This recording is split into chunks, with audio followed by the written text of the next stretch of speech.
Sambahin ang ngalan mo, para mabuhay habang buhay sa puso't isipan mo. Sino pa ako para mapansin mo? Mga dalangin ko sa'yo, sana'y pakinggan mo.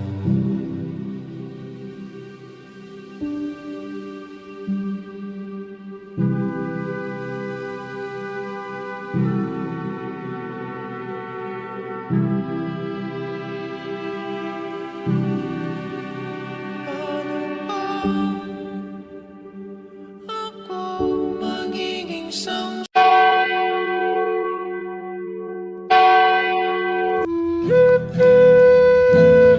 Mabilis na nagdaan ang 3 araw na paghahanda sa nalalapit na kapistahan ng bayan ng San Diego. Naging bukang bibig ng mga mamamayan ang pagdating ni Maria Clara at siya Isabel.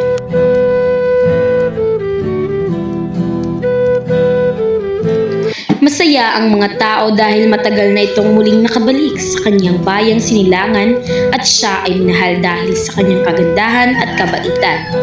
Labis na kinagigiliwan siya ng mga tao roon. Dumating na raw si Maria Clara, kasama si Tia Isabel. Oo nga, kaya pala mas masaya ang bayan ngayon. May talaga siya ng mga tao.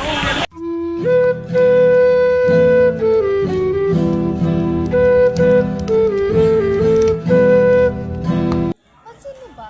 Parang nagbago si Padre Salve. Oo nga, palagi siya malungkot at tila nangangayat. Gabi-gabi, umiilaw daw ang kumbento kahit wala siya roon.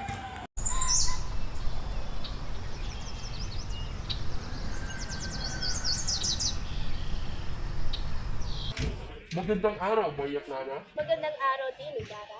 Bukas, bago magbukas yung liway, masusunod ang gusto mo. Ihanda ko ito ngayong gabi. Magandang balita, ngunit gawan mo ng paraan upang hindi makasama si Padre Salve. Bakit? Pagkat tila ako ay minamanmanan. Natatakot ako kapag tinitignan niya ako. Minsan ay tinatanong pa niya ako na napapanaginipan ko raw ang mga sulat ng aking ina. Di pwedeng hindi natin siya anyayahan. Hingi iyon ng ating kaugalian. Ngunit huwag kang mag-alala, hindi siya makakasama sa atin sa bangka. Maginawang hangin, hindi ba kayo natatakot na masipon? Magandang araw, Palisanbe. Hindi po, maganda ang araw at masarap ang hangin. Paumanhin po, ngunit nais ko na pong umalis dahil masama po ang aking pakiramdam. Palisanbe, imbitado ko po sa pipit namin kinabukasan. At saan naman ito gagawin? Sa batis po sa may gubat malapit sa Valente. Mahirap tanggihan ng anyaya. Tinatanggap ko ito. Iyon ang nagpapakita na hindi ako nagtatanim ng sama ng loob. Maraming salamat, Palisanbe. Ngayon, nais ko na rin magpaalam.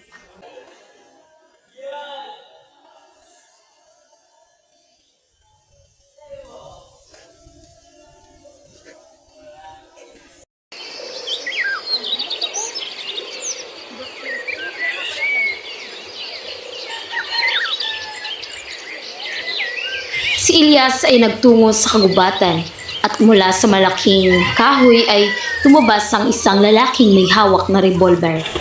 Sino ka? Nandyan po ba si Kapitan Pablo? Pakisamang hinahanap si Elias? Ikaw si Elias? Opo! Ika, sumama ko sa akin.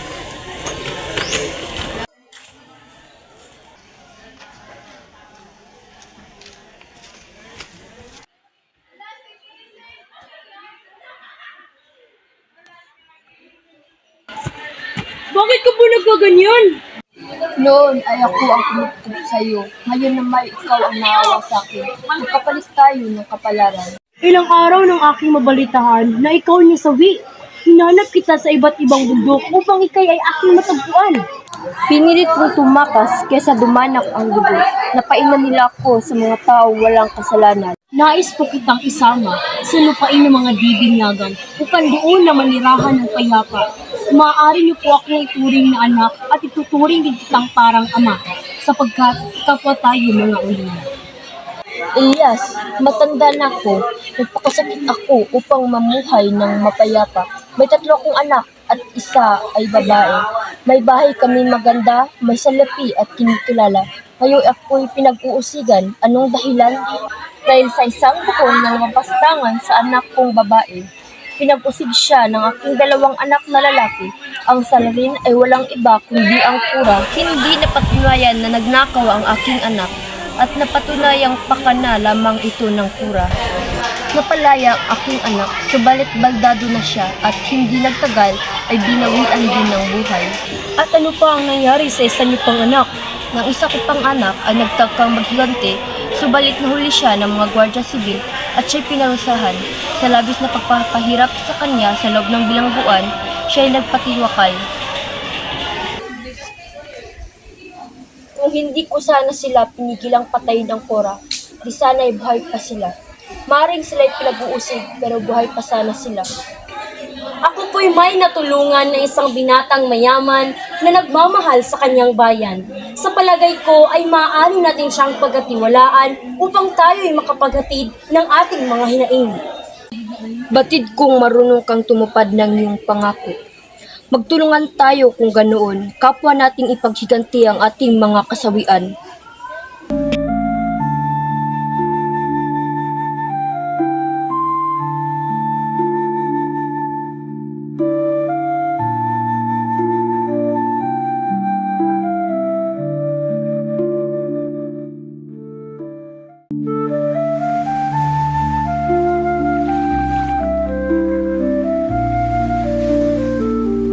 Magandang araw, gusto mo Ibarra?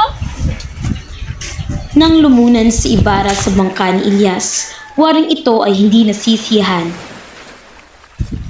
Paumanin po sa abala, gusto mo Ibarra? Nakasalubong ko ang tenyente at sinabihan ko na masyala po sa isang bayan. Dapat ay isinama niyo na lang po siya. Ngunit ika'y kanyang bumukita. Tiyak ko ay hindi niya ako makikilala. Ano po ang gusto niyong pag-usapan natin ngayon? Dala ko po ang mga hinaing ng inapi at mga sawing palad. Linawin ninyo upang kayo'y aking matulungan. Gusto nila ng reforma ng militar at simbahan upang makuha ang hustisya. Handa akong tumulong ngunit alam kong gumamit lamang ng kasamaan ang pamalaan upang magtagumpay. Gusto nila ng respeto, seguridad, pag-unawa at pagbawi sa pribilehiyo ng mga umaabuso. Ano ang maaari nating gawin? Kailangan ng nakakapasang gamot upang gamutin ang malalang sakit ng isang bansa. Antala lamang iyan, kailangang mabawasan ang karahasan. Ngunit mababawasan ang seguridad kung babawasan ang mga ito. Gusto nilang mabago ang pamamalakad ng mga prayle at pagtangkilik laban sa korporasyon. Mahal ko ang bayan gaya mo, ngunit para sa akin, hindi ko kailangan ng reforma. Nalulungkot ako sa mababang tingin nyo sa ating pamahalaan at bayan. Mahal ko ang ating bayan dahil dito nagagaling ang aking kasiyahan. At dito naman nanggaling ang aking kalungkutan. Gusto kong malaman ang mga katotohanan tungkol sa inyo. Hayaan po ninyong isalaysay ko ng buo ang pinagdaanan kong buhay.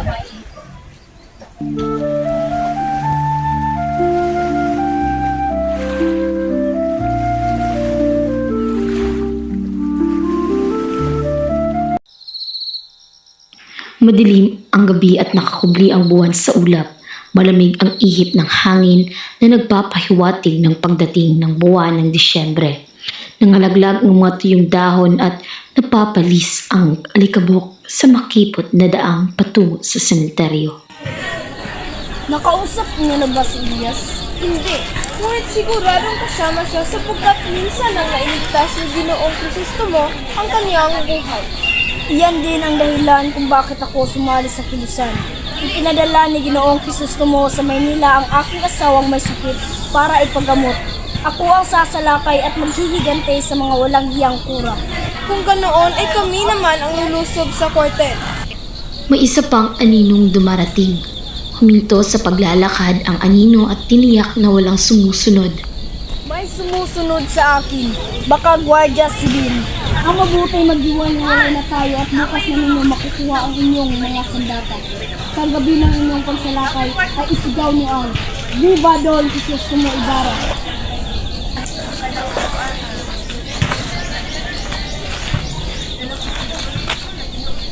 Ano po ang ginagawa niyo dito? Hinihintay ko ang ikawalong gabi para makipaglaro ng baraha sa mga patay. Gayon din po ako. May dala akong baraha. Sa unang tugtog ng kampana ay maglalatag ako ng baraha. Ang barahang gagalaw ang siyang baraha ng mga patay. May dala ba kayong baraha? Wala po. Hinihintay ko ang mga patay ang maglagay ng baraha. Paano kung hindi sila maglalagay? Wala po akong magagawa. Hindi maaaring maging sapilitan ang pagsusugal ng isang patay. Ang mabuti pa ay magsugal tayo. Kung sino ang siyang mananalo ang siyang maiiwan. Sige.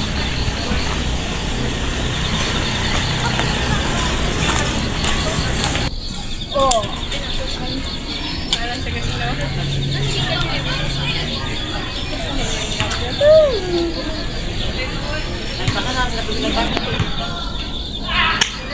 Uwego! Talo na kayo, Ginoo! Mahal niyo na akong iwan upang masimulan ko na aking trabaho.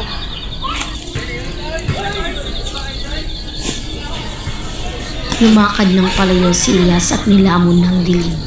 Ikawalo na ng gabi at tumugtog na ang simbahan para sa oras ng mga kaluluwa.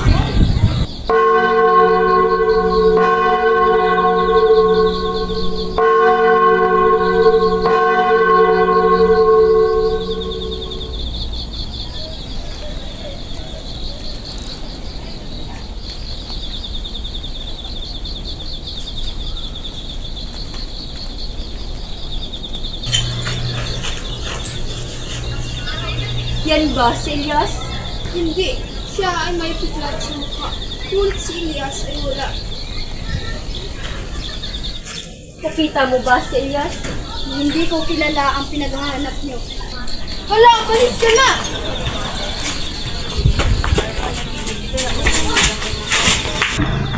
Saan ka pupunta? Hinabol ko si Elias dahil sinutok niya ang aking kapatid. Siya ay ang lalaking may peklat sa mukha. Mabilis na binitawan ng dalawang Guardia Sibil si Elias para habulin si Lucas na patungong simbahan. Si Elias ay pumunta sa bahay ni Ibarra upang maghatid ng balita. Sunugin ninyo ang mga kasulatan na makikipipinsala sa inyo at tumungo kayo sa puok na malayo. Bakit? Sapagkat nabatid ko ang isang pag-aalsa at kayo ang pinaglalandakan upang kayo'y masawi. Isang pag-aalsa at sino ang may kagagawan? Hindi ko masabi sa iyo sapagkat ayaw ipagtapat ng isang inupahan. Hindi ba sinabi sa iyo kung sino umupo sa kanya? Opo, pagkatapos hilingin sa aking ilihim ko ay sinasabing kayo raw. Diyos ko!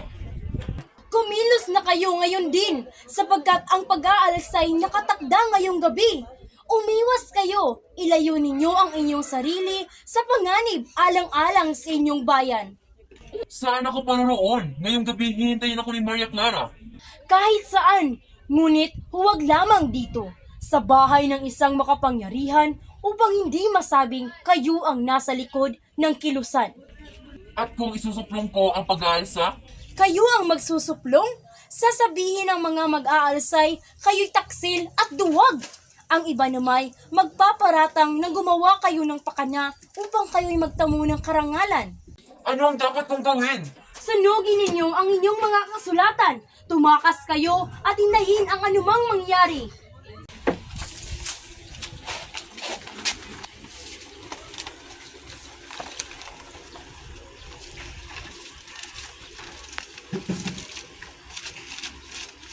Nakilala ba ng iyong pamilya sa Ginoong Embramindia?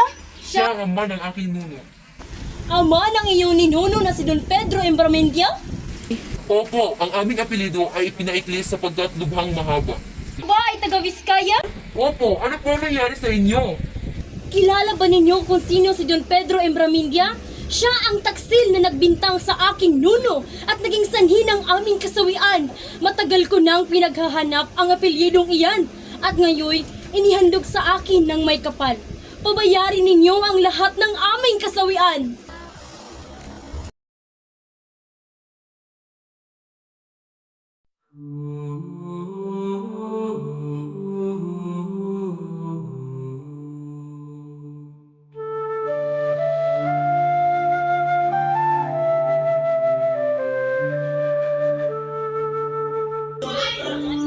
Tingnan mo at ang korang iyay hindi aalis dito. Darating siya mamayang ikawalo. Dumating si Ibarra na nakaluksa at malungkot. Tatanungin sana siya ni Maria Clara nang bigla nilang marinig ang maraming putukan. Lahat ay nabigla sa nangyaring putukan, maliban na lamang kay Ibarra na walang katinag-tinag.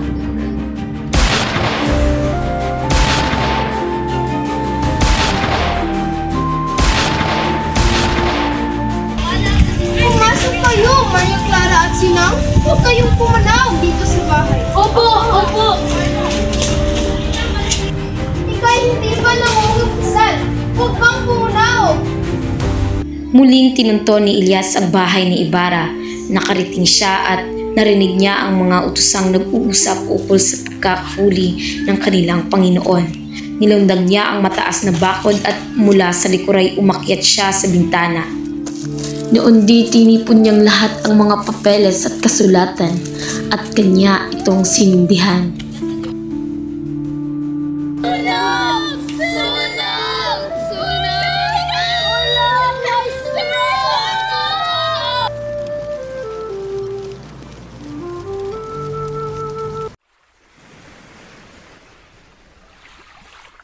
Habang sumasagwan si Ilyas patungo sa San Gabriel ay nangungusap siya kay Ibarra. Ang mga mata ko'y nakikita na ang nakasusuklam na bulok na nagwasak ng ating lipunan at nangangailangan ng lunas. Sila ang lumikha ng aking pagiging salarin. Tahimik na nag-isip si Ibarra at hinikayat niya si Ilyas na sumama sa kanya, ngunit ito'y tinanggihan ni Ilyas. Pinagpatuloy nila ang kanilang pag-uusap. Nang dumaan sila sa tapat ng palasyo'y napansin nilang nagkakagulo ang mga bantay. Higa ka muna, Ibarra, baka makita ka ng Guardia Sibil.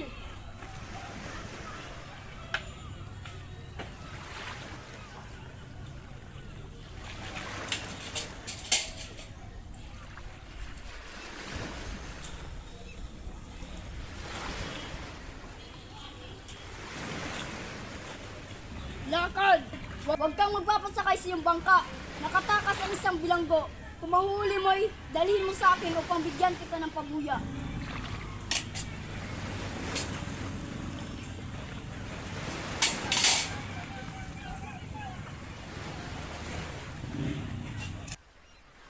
Muling sumagwan si Ilyas papalayo sa palasyo at nang makalayo na, nag-usap muli sina Ilyas at Ibarra. Hindi na ba mababago ang iyong pasya? Hindi na, isusumpa ko sa ngalan ng aking ama. Lisihin ko ang naimbing at ipalilimot ko sa kanila at kanilang mga kapatid. Sasabihin kong labanan ang pang-aalipin sapagkat karapatan ng tao ang humanap ng kalayaan. Mag-uumaga na nang sila'y sumapit sa tahimik na lawa, ngunit mula sa malayo'y nabanaagan nila ang isang bagay na papalapit sa kanila. Iyan ang palwa! Humiga kayo nang matakpan kayo ng bayong!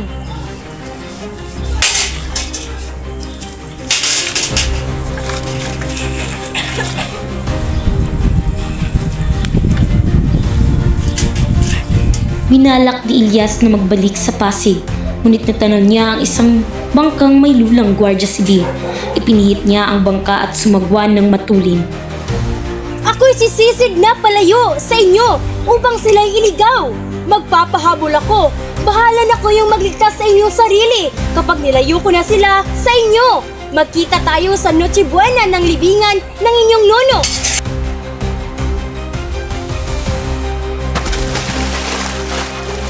Tinubis ng palwa at ng bangkang humahabol si Ilyas at sa tuwing lilitaw ay binabaril. Pagkaraan ng kalahating oras, nakita ng mga mamamangka ang pagkukulay dugo ng lugar na pinagbabarilan. Pagkatapos ay doon na sila umalis.